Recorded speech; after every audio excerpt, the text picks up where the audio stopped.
Hello and welcome. Today I'm doing a short little step-by-step headstand tutorial. So if a headstand is already in your practice, I still recommend watching. I've been doing headstands for a while and I just watched someone else give their little tutorial on a headstand like a couple months ago. And they had just like a minor tip about pinky placement that I'll go through in this little step-by-step that I never thought of before. And it's just a minor thing, but it just makes the pose even that much more comfortable. So again, even if headstands are within your practice, you might pick up something new that you've never heard before. If headstands are not within your practice, or you're just starting with them, the biggest thing I want to start with is that we need to recognize when the ego is forcing us to go somewhere that we're not quite ready for. I'm going to teach these steps in ways that eliminate momentum. So we're not going to be flinging ourselves up and kicking up into it. So maybe you practice like that sometimes, it's not terrible. Sometimes it's nice to just kick up and use the wall, just so you can feel what it feels like to be upside down. But I'm going to teach this in a way where we're taking that momentum out of there. So it's going to force us to be a little more patient in the progress, because each of these steps, it depends on the individual. It might take us a couple of weeks between one tiny step to the next. So again, just recognizing when we just need to slow down and accept where we are and stop without progressing, without letting our ego take over and forcing us to move beyond where our level is currently at, our level, our strength, etc., etc. So we're going to get right into it. I'm going to first talk about arm placement. So a tendency when people get set up for, oh, and I should also clarify, we're doing supported headstand. So there's a tripod headstand where your hands are like this, you're kind of making the triangle with your hands and your head. We're not doing that one because I find that just puts so much pressure on the top of the head, and I find it really uncomfortable. I very rarely do it, and I do it for a very brief amount of time. So we're going to do a supported. That's where we're basically placed like this, upside down. I find it's much more comfortable. So a common tendency for people when they're getting set up in their supported headstand is their elbows will splay out too wide. So the first step is going to be to measure, and we're measuring our hands will reach our elbows. Essentially, we're trying to get our elbows at shoulder distance. So you can see we don't want to go wider than that. We want to stay here. And that does involve, once we're upside down, kind of hugging everything in. Hugging everything into the midline will help us stay a little bit more sturdy and strong and engaged. So that's kind of the first tip pointer. So when we set up, we measure here, and then we release the hands. Again, we're doing this on the ground, I'm just showing. So this is now where I'm going to talk about the pinkies, where I just recently learned this. So I always just set up like this. I interlock all 10 fingers, but as you can see, one pinky is going to take the brunt of the weight that's on it. It's not too terribly uncomfortable, but I heard someone say align the pinkies.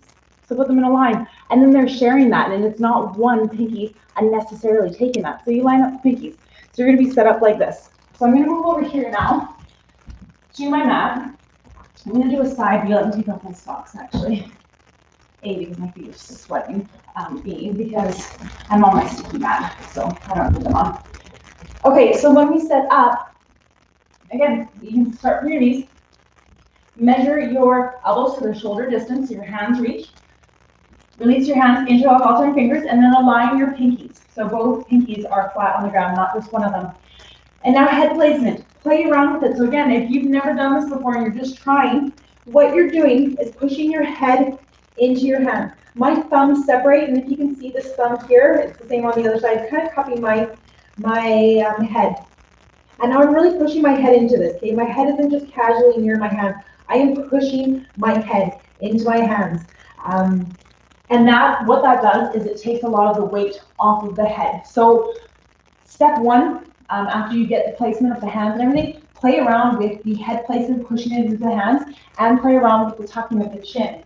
We need to protect our necks and our backs here. So if our chin is away from our chest, and we're like this, I don't know if you can kind of see, that's not going to, once we get our hips up and our legs up, that's not a safe position for our head. So obviously we want our chin a little more tucked. We want to be, I've heard people say from the hairline. I've also heard other people say that's too close to the forehead. So a safe rule of thumb is kind of near the top of your head.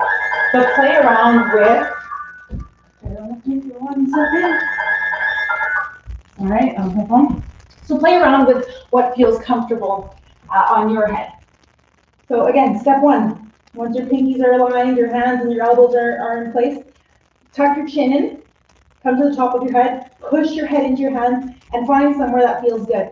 If you're just getting used to being upside down, then you can just shift forward and back. Shift forward, you'll find more weight on your head. Push your head into your hands, and you'll feel that it takes some of the weight out of your head. You're going to need that once you get upside down. If you do find you've got a lot of weight in your head and it's uncomfortable on your head and your neck. So push into your hands. And it's almost like well, it's not almost, your hands are cradling your head, so that the weight is going into your hands and kind of cushioning your head. If you feel good here, step 2 would be tucking the toes and then lifting the hips. Now, if your hamstrings are really tight, this part kind of gets tricky, but you can obviously always work on hamstring stretches as well. And you can keep your knees bent for now, but step 2 is walking the feet as far forward as possible. See how I'm stacking my hips more and more over my shoulders? The higher I can get my shoulders, my hips over my shoulders, the better this is going to be. If we try to come into this from way back here, and I try to get into this, there's so much weight back here that I have to use momentum to get up. And again, we're trying not to use momentum. So here we are, set up all pretty. Head is pushing into the hands. We lift the knees. Maybe our legs are bent, just depending on hamstring flexibility. But then we walk, tiptoe forward. See how stacked I am? From here, I'm pushing through my elbows, pushing my head into my hands. Next step is going to be bringing one heel in towards the bum. Lower that down, lift up the other. If this is feeling good, the next step is pushing through the elbows and letting this foot float. Again, we're not using momentum. We're not picking up. Our hips should be so stacked. We're up on the tippy toe that this foot hovers. From there, next step would be to come into this tuck position. And then eventually, well, here, let's show one. You can straighten one leg. And then eventually, both legs. And then from here, this is when you can start doing more fun things with your legs. And lowering down, again, in a variety of ways. If you're not comfortable with it, if your strength is not there, I recommend doing this with your back facing a wall. The closer you are to a wall, the safer it's going to be. If you're too far away and you roll out of it and the wall's there, then you're going to awkwardly crumple. So just set up relatively close to the wall so that if you do start tipping over, your hips will hit the wall and it will stop you from actually rolling over. I think that's basically it. So again, like I said at the beginning, it might take you a long time from the step of getting one heel in towards your bum. It might take you a long time to get that bottom foot to hover. But again, just recognizing when we need to practice patience and humility and grace and not allowing the ego to take over. I talk a lot about the ego because so often in yoga, even if we're experienced practitioners, maybe one day we can do something and then the next day our body isn't feeling it. But, we did it yesterday, so we ought to be able to do it again today. So again, just recognizing when it's ego taking over. But on the flip side, also recognizing when we're being maybe a little too complacent and we need to challenge ourselves. It's all that fine balancing act. So again, this was the supported headstand without momentum. If you use momentum sometimes, that's not a bad thing. There's no right or wrong way to do it. Like I said, sometimes it's necessary to just feel what it feels like to be upside down. But by doing it without momentum, you're really going to build up the technique and the strength. So I highly recommend practicing it this way as well. Thank you so much for watching. And if you have any questions, then leave your comments below. Reach out to me. Let me know what else you would want to learn. Take care.